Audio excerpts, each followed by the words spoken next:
Alright, so good morning everyone, welcome back to ChippysCouch. Today we return for a little more thorium.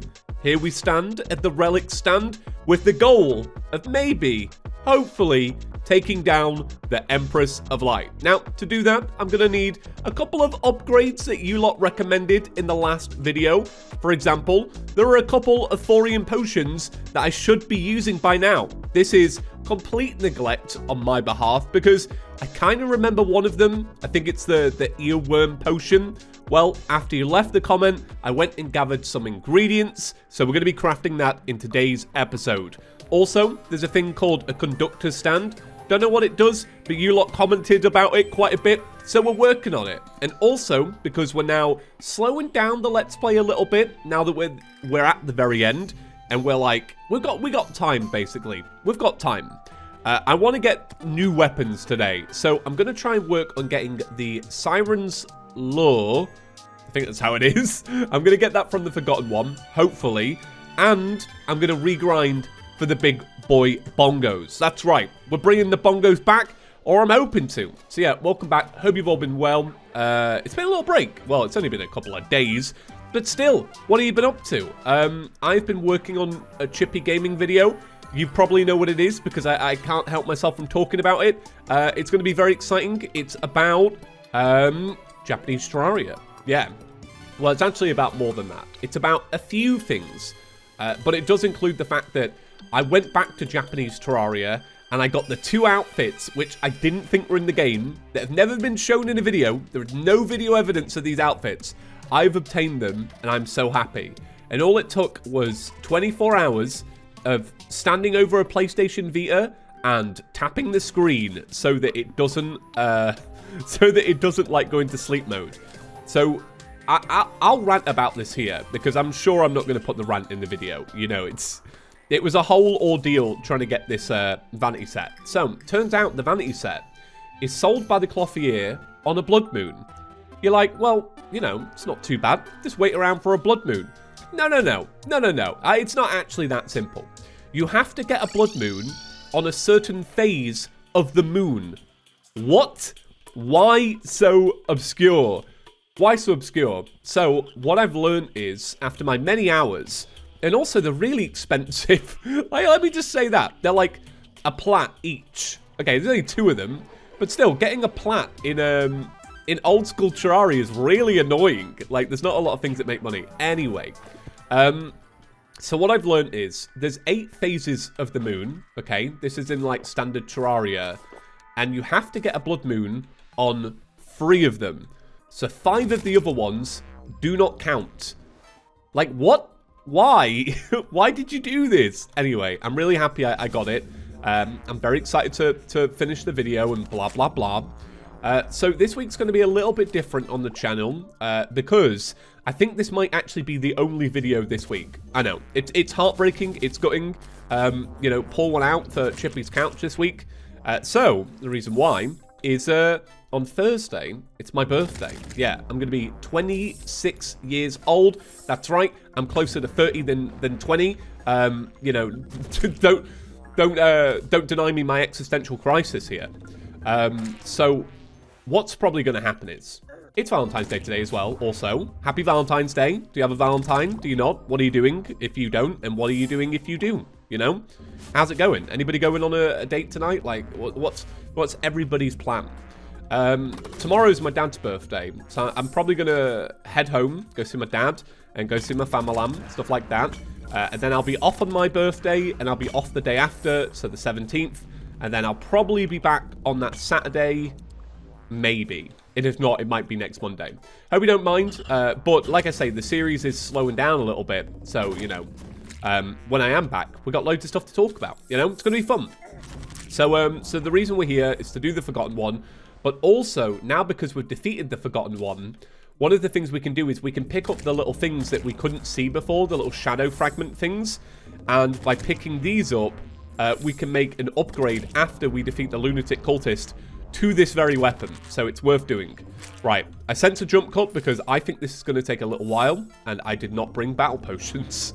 One thing I kind of want to try is what happens if I chuck 3 of these out, yeah, it spawns the boss. Great. Awesome. Okay, I've managed to cheat the system. This is great. I did think, I was like, I've picked up enough of them now. I'm like, surely it's going to spawn in.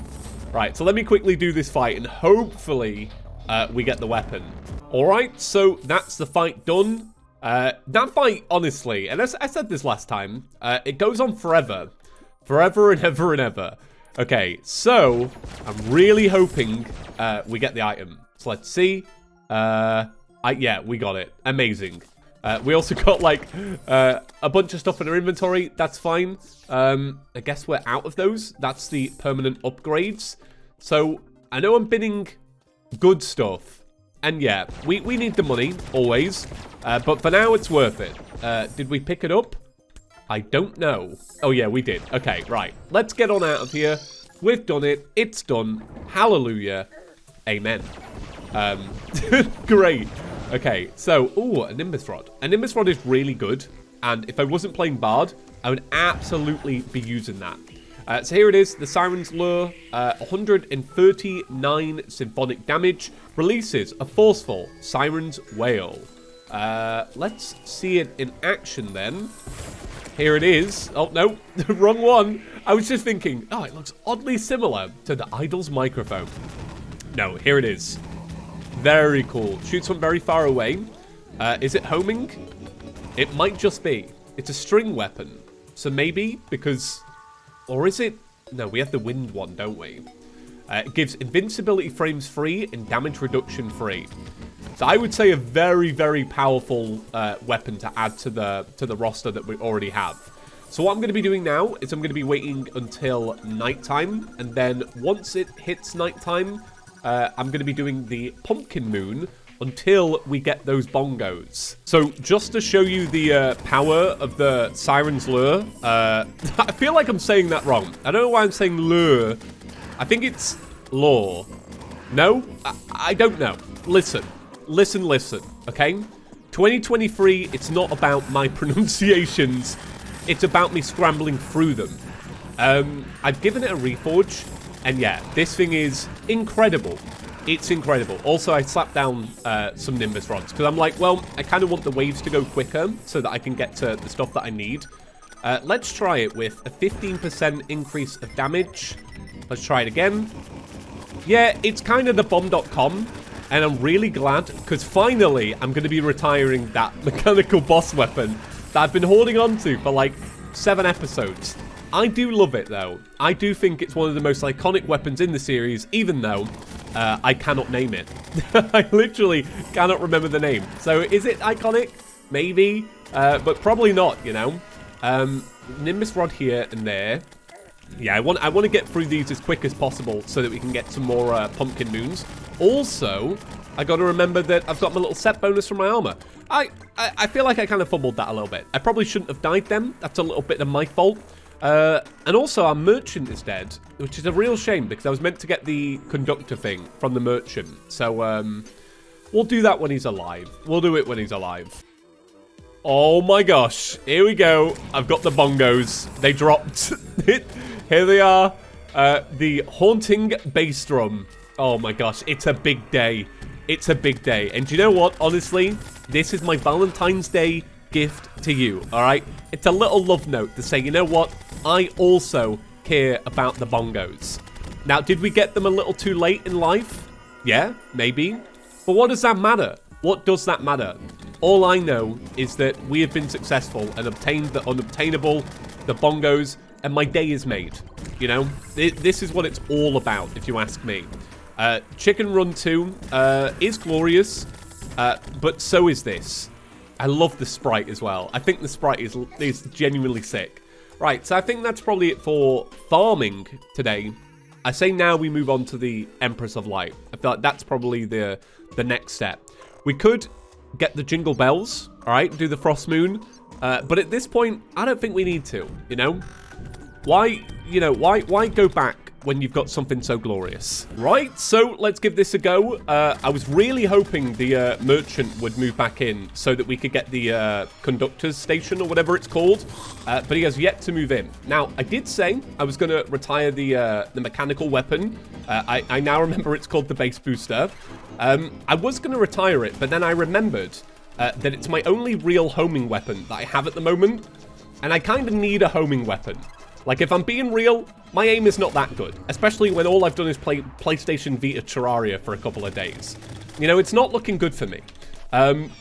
So, we'll see how this fight goes. To be honest, like, I'm just kind of doing it to do it, you know? I'll be interested to see if there is actually a barred weapon from it. I would not put money on it at all. But it would be nice to get the prismatic... it's not called prism. What are they called? It would be nice to get the wings, essentially. It'd be nice to get the wings. And maybe if I've got the room, I don't know if I'm gonna see how hard the Moonlord actually is. It'd be really nice to use the soaring insignia. Because I feel like, in terms of the Moonlord, in terms of making the Moonlord easier, that's one of the best things we've gotten in years. Because having the soaring insignia means you can guarantee that you can fly over the laser beam, which for most Terrarians is like quite a hard thing to do. But then again, to get to that point, you also need to take down the Empress of Light. And I feel like for most Terrarians, this is a very rock-solid fight. So I don't know. I don't know what the general population of Terraria feels about the Empress of Light in terms of difficulty and at what point they do it. Because I imagine quite a few people probably do it after the Moonlord or after the Lunatic Cultist.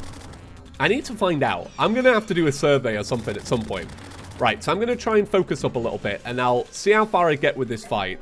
Because, you know, if it's anything like the other day, it's all right for now, but it's the second phase where everything just kind of goes to shambles a little bit. Oh, okay, yeah, it didn't go well. That's a no from me. Do I skip this? I don't know.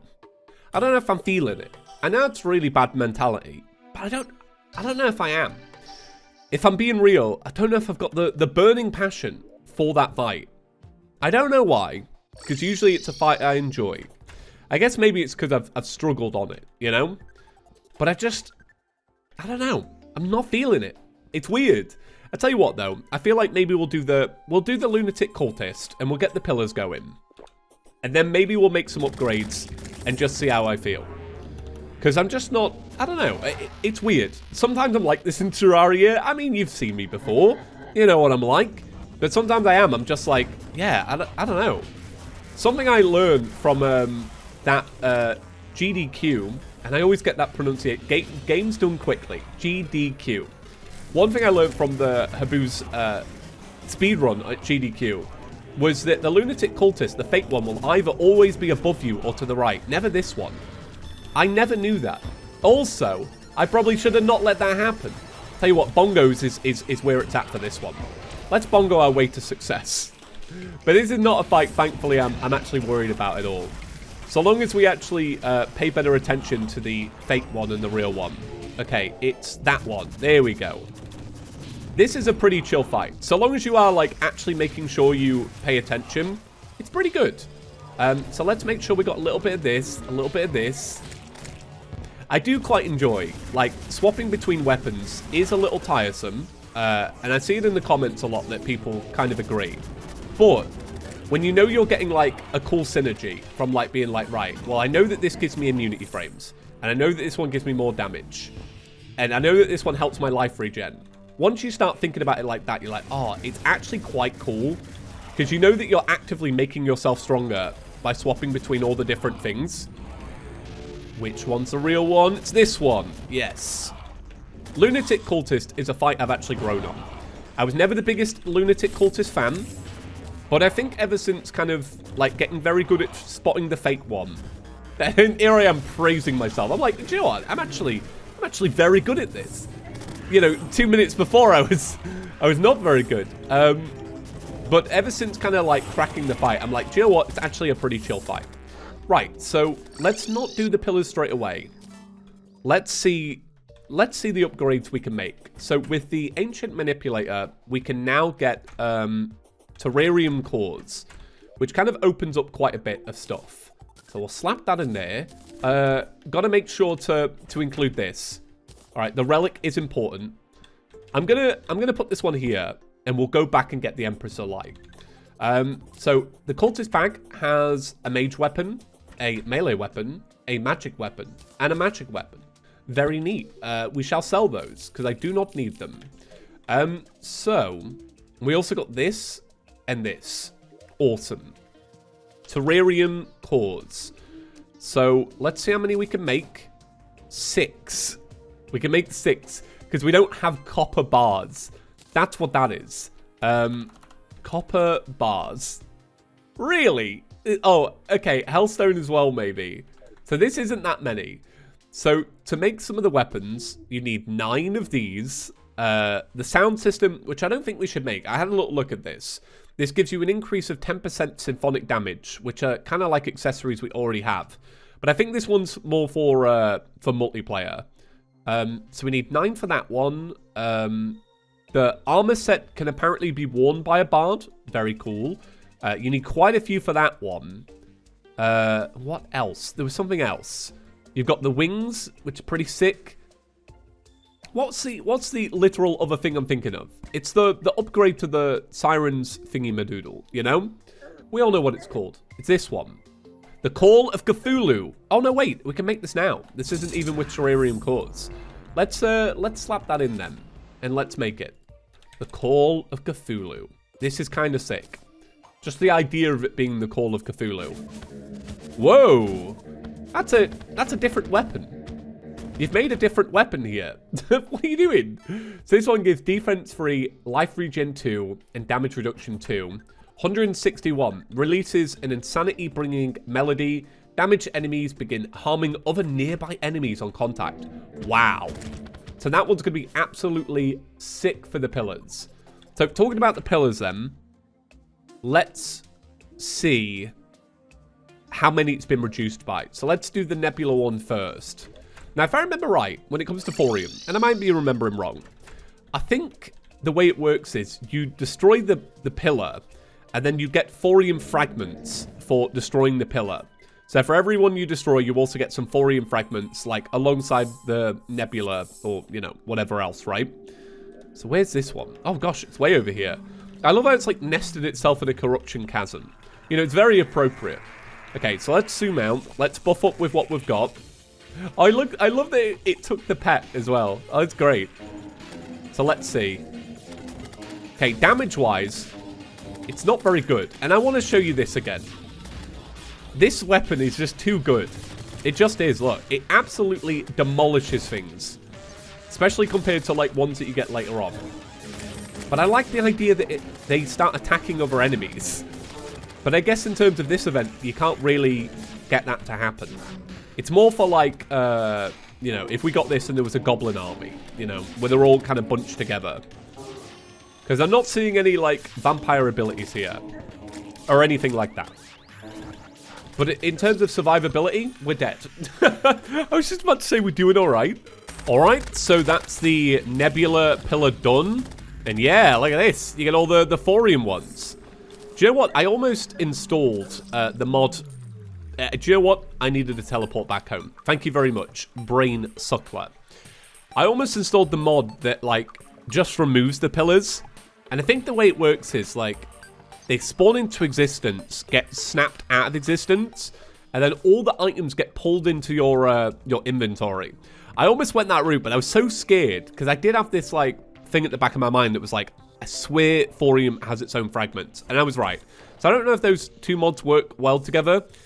It's 1.4, so, you know, they're probably not going to have synergy. So this is the armor set that we can make after the Moonlord. Yeah, it's called Shooting Star. There's also a weapon that we can make. Very cool. The Shooting Star Blast Guitar. I'm going to make that now. The Sound Sage's Lament. This is another one as well. Very cool. So I say we dump these in here. And we make the... I'm going to make the guitar. I think the guitar's really cool. I just feel like it's very thematic. Because we did love one of the guitars in the series. Here it is. It's very cool and very powerful. Look at this. It's kind of sick. So I think that's going to be it for today's episode. Thank you, I'm mumbling a little bit today. I don't know if you can tell, but I'm like a little bit like, I played too much Terraria this weekend. I'm a little bit like, a bit foggy, you know? A little bit of brain fog. Anyway, thank you all for watching. Really appreciate it. Like I say, I'm going to be away for a couple of days, just like enjoying my birthday and whatnot. But I will be back, I promise. You know, we're going to end this series on a bang. Yeah, thanks for watching. I hope you have a great Valentine's Day if you're doing anything. And yeah, have a great rest of your week. I'll see you next week. Right, peace.